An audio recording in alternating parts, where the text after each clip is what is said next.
Hello friends, welcome to ISPCS केंद्र। Friends, इस video में हम पॉलिटी के अंतर्गत उपराष्ट्रपति को देखने वाले हैं, वाइस प्रेसिडेंट को देखने वाले हैं। पिछले वीडियोज को अगर आपने नहीं देखा है तो डिस्क्रिप्शन बॉक्स में लिंक दिया हुआ है, आप जाकर उन वीडियोज को भी जरूर देख सकते हैं। और रही बात रेगुलर PDF की, तो रेगुलर PDF के लिए डिस्क्रिप्शन बॉक्स में टेलीग्राम चैनल का भी लिंक दिया हुआ है, आप जाकर उस चैनल का सब्सक्रिप्शन भी ले सकते हैं। अब बात करें इस नोट्स की, तो आप BPSC की तैयारी कर रहे हो या फिर किसी भी स्टेट PCC एग्जाम की तैयारी कर रहे हो, सिलेबस में जो भी चीजें हैं उन चीजों को काफी सिंपल और सिस्टमेटिक ढंग से यहाँ पर प्रेजेंट किया गया है, जिससे कि आपको चीजों को पढ़ने में काफी आसानी भी होगी और समझने में भी काफी आसानी होगी। हाँ, रेगुलर वीडियोज को अगर आप देख रहे होंगे तो आपका कॉन्सेप्ट भी क्लियर होते जा रहा होगा, इसलिए कम टाइम में क्वालिटी रिवीजन के लिए ये नोट्स आपके लिए काफी फायदेमंद साबित हो सकता है। खैर, चलिए बिना किसी देरी के इस वीडियो को शुरू करते हैं। इस वीडियो में हम बात करने वाले हैं उपराष्ट्रपति की। उपराष्ट्रपति की बात की जाए तो अनुच्छेद, भारत के संविधान में अनुच्छेद 63 से लेकर 73 तक, 63 से लेकर 73 तक के अनुच्छेद जो है वो उपराष्ट्रपति से संबंधित अनुच्छेद हैं। ठीक है, एक एक करके हम जो भी महत्वपूर्ण अनुच्छेद हैं उनको देखते हैं। देखिए, अनुच्छेद 63 में बात की गई है कि भारत का एक उपराष्ट्रपति होगा। ठीक है ना, उपराष्ट्रपति के पद की बात की गई है किसमें? अनुच्छेद 63 में। ध्यान रखिएगा, भारत का एक उपराष्ट्रपति होगा। अमेरिका की तर्ज पर है, ये थोड़ा सा ध्यान रख सकते हैं कि इसकी तर्ज पर अपने यहाँ भारत का राष्ट्रपति उपराष्ट्रपति होगा। अमेरिका के ही तर्ज पर अनुच्छेद 63 में बात की गई है कि भारत का एक उपराष्ट्रपति होगा, ये ध्यान रखिएगा। आगे बात की जाए, उसके बाद देखें तो अनुच्छेद 64 में, अनुच्छेद 64 में बात की गई है, ये बोला गया है कि जो भारत का उपराष्ट्रपति होगा वो राज्यसभा के पदेन सभापति के रूप में कार्य करेगा। ठीक है, तो आपको अलग से राष्ट्रपति की कार्य एवं शक्तियां नहीं पढ़नी है, यही एक कार्य है जो इंपॉर्टेंट है, आपको ध्यान में रखना है कि उपराष्ट्रपति जो है ना वो राज्यसभा के पदेन सभापति के रूप में कार्य करेगा। ठीक है, राज्यसभा के पदेन सभापति के रूप में। ठीक है, ये बातें हैं। उसके बाद देखा जाए, हाँ, सैलरी भी जो उठाता है उपराष्ट्रपति वो राज्यसभा के सभापति के रूप में ही उठाता है। ठीक है ना, जो वेतन मिलता है वो राज्यसभा के सभापति के लिए ही मिलता है। आगे बात की जाए, निर्वाचन की बात की जाए तो जैसे राष्ट्रपति के लिए मैंने बताया था कि अप्रत्यक्ष विधि द्वारा निर्वाचन होता है, तो उपराष्ट्रपति का भी निर्वाचन अप्रत्यक्ष विधि द्वारा, सेम राष्ट्रपति के जैसा अनुपातिक प्रतिनिधित्व के द्वारा, एकल संक्रमणीय मत के द्वारा, गुप्त मतदान के द्वारा। मतलब राष्ट्रपति के लिए जो निर्वाचन की पद्धति है सेम टू सेम उपराष्ट्रपति के लिए भी वही निर्वाचन की पद्धति है। बट आपको ध्यान ये रखना है, निर्वाचक मंडल में, यहां पर ध्यान दीजिएगा, यहां पर थोड़ा सा विशेष ध्यान दीजिएगा, राष्ट्रपति के निर्वाचक मंडल और उपराष्ट्रपति के निर्वाचक मंडल में डिफरेंस है, अंतर है। और निर्वाचक मंडल मतलब जो निर्वाचन में भाग लेने वाले हैं, जो मतदान करने वाले हैं। तो राष्ट्रपति के निर्वाचक मंडल के बारे में मैंने क्या बताया था कि राष्ट्रपति के निर्वाचक मंडल में कौन शामिल होंगे? बताया था मैंने कि दोनों सदनों के, अर्थात लोकसभा और राज्यसभा के दोनों सदनों के निर्वाचित सदस्य, और क्या बताया था? राज्य की विधानसभाओं के, राज्य और केंद्र शासित प्रदेश की विधानसभाओं के, केंद्र शासित प्रदेश में जहां विधानसभा है मतलब राज्य की विधानसभाओं के निर्वाचित सदस्य, और केंद्र शासित प्रदेश की विधानसभाओं के निर्वाचित सदस्य, ये सभी क्या होंगे? निर्वाचक मंडल में शामिल होंगे राष्ट्रपति के चुनाव में। बट उपराष्ट्रपति के चुनाव में ध्यान दीजिएगा, यहां पर केवल दोनों सदनों के, अर्थात राज्यसभा और लोकसभा, केवल दोनों सदनों के निर्वाचित सदस्य एवं यहां पर ध्यान दीजिएगा, एक और इंपॉर्टेंट बात है, एवं मनोनीत सदस्य।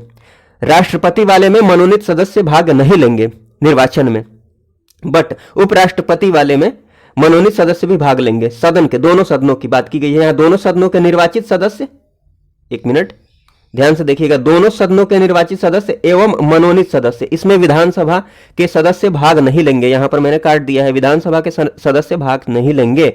यहां पर मनोनीत लिख के मैंने थोड़ा सा हाईलाइट कर दिया है, इसी बात को हाईलाइट किया है, दोनों एक ही बात है, ये मनोनीत सदस्य, और यहां पर हाईलाइट करके दिखा दिया है कि मनोनीत सदस्य भी इसमें भाग लेंगे। ठीक है ना, सदन की बात की गई है, ये मनोनीत सदस्य।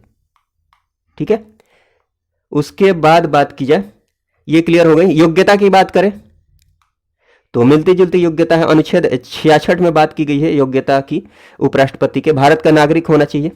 ठीक है, 35 वर्ष की आयु पूरी हो चुकी हो। हाँ, प्रधानमंत्री के लिए क्या था, प्रधानमंत्री बोल रहा हूं, राष्ट्रपति के लिए क्या था कि लोकसभा का सदस्य बनने योग्य होना चाहिए। बट उपराष्ट्रपति के लिए क्या है? राज्यसभा का सदस्य बनने योग्य होना चाहिए। वो लाभ का पद धारण नहीं करता हो, लाभ का पद धारण नहीं करता हो कोई, ये मैंने बता दिया है, लाभ का पद धारण नहीं करता मतलब किसी सरकारी नौकरी में ना हो या फिर कोई अधिकारी के पद पर ना हो, ये सारी बातें हैं। लाभ का पद धारण नहीं करता हो, ठीक, ये बातें ध्यान में रखिएगा। तो डिफरेंस इसमें क्या है, बस यहाँ पर राष्ट्रपति और उपराष्ट्रपति वाले में यहाँ पर खाली डिफरेंस है। राष्ट्रपति वाले में लोकसभा यहाँ हो जाएगा और उपराष्ट्रपति वाले में राज्यसभा है, बाकी चीजें सेम है। चलिए पदावधि की बात की जाए तो सेम है। अनुच्छेद 67 में बात की गई है राष्ट्रपति के उपराष्ट्रपति के पदावधि की। तो पद ग्रहण करने की तारीख से 5 वर्ष तक, मतलब टाइम पीरियड कितने वर्ष का कार्यकाल होता है उपराष्ट्रपति का, तो राष्ट्रपति के बराबर ही 5 वर्ष पद ग्रहण करने की तारीख से। ठीक है। शपथ की बात की जाए तो 69 में शपथ की बात की गई है। शपथ कौन दिलाएगा उपराष्ट्रपति को, राष्ट्रपति या उसके द्वारा नियुक्त व्यक्ति। ठीक ना, या तो राष्ट्रपति शपथ दिलाएगा, मतलब राष्ट्रपति के सामने शपथ लेनी होगी उपराष्ट्रपति को, या फिर राष्ट्रपति के द्वारा नियुक्त किसी व्यक्ति के सामने शपथ लेनी होगी। ठीक है, ये सारी बातें हैं। उसके बाद वेतन की बात की जाए तो मैं बता चुका हूं, वेतन राज्यसभा के सभापति के रूप में वेतन मिलता है उपराष्ट्रपति को। त्याग पत्र किसे दे सकता है, राष्ट्रपति को। राष्ट्रपति त्याग पत्र किसे दे सकता है, उपराष्ट्रपति को। उपराष्ट्रपति किसको त्याग पत्र देगा, राष्ट्रपति को। ठीक है, ये सारी बातें हैं। उसके बाद बात की जाए तो उपराष्ट्रपति का पद जो होता है ना, उसकी रिक्तियां कैसे हो सकती हैं। राष्ट्रपति में भी मैंने बताया था।